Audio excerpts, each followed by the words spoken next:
Thank you so much, Caleb. Thank you for hosting. Thank you to Forge for this amazing space. Thank you to my fellow zine mates for your beautiful work across the different zines. I'm going to share two poems tonight. One that has not been published in any of the zines, and the other that has been published in the fourth zine. And then I have to go and host another thing. And it's also great working with Forge in this capacity as an artist because now I'm a full-time artist. But years ago, I used to work for a statewide trans organization as their care program coordinator, working with fellow trans survivors. So it's interesting, this like full circle moment in a way. And with that being said, I'm going to share the first poem. The first poem is an Abecedarian. For folks who don't know what that is, it's a poem or essay where each first letter of a sentence, phrase, or word all goes in alphabetical order. So this is an Abecedarian for me and my fellow non-binary loved ones. AFAB, AMAB does not exist here. Binaries do not exist here. Cunning, cunty, dashing, daring, everyone can enjoy the fabulousness of gender diversity. He, him, lesbians, and they, she, queers, itchy to stretch out what's possible. Jumpers, overalls, all mixed styles that make me want to kiss you all and love you all.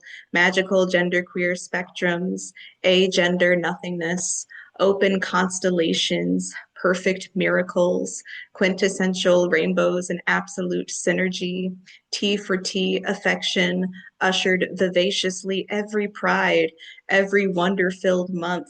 Z, Zir, AM, Day, Dem, you know who you are. Transphobes can zip it.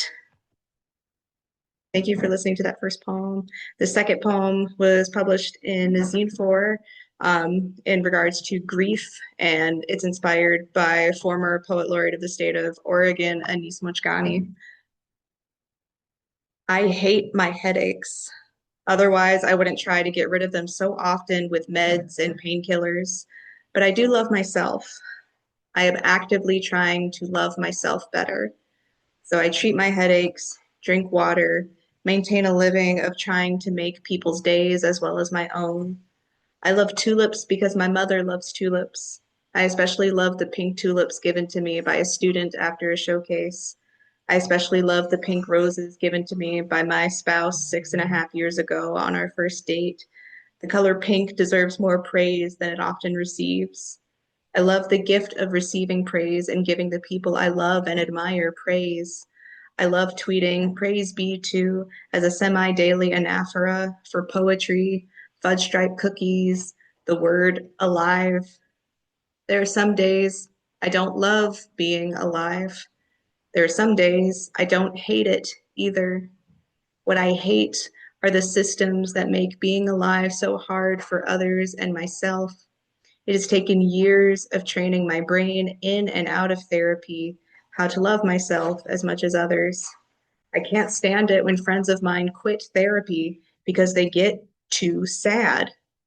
Don't they see it is working? Do you know how much of a privilege it is to be sad? I fucking love being sad. Okay, I don't love being sad, but I love the release it gives me when joy or rage isn't available to remove my cap. Whatever fluids of externalizing need to come out, sadness becomes the best accomplice.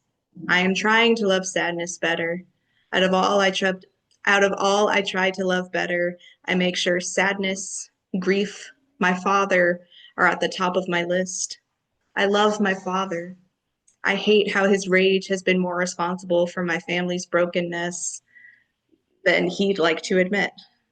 I love the power of admission. It's healing. It hurts too, but everything has to hurt before it heals.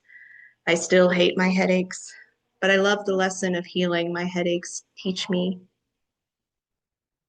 Thank you all so much. Have a great rest of your evening. Have a lovely Q&A. Thank you so much, Maya.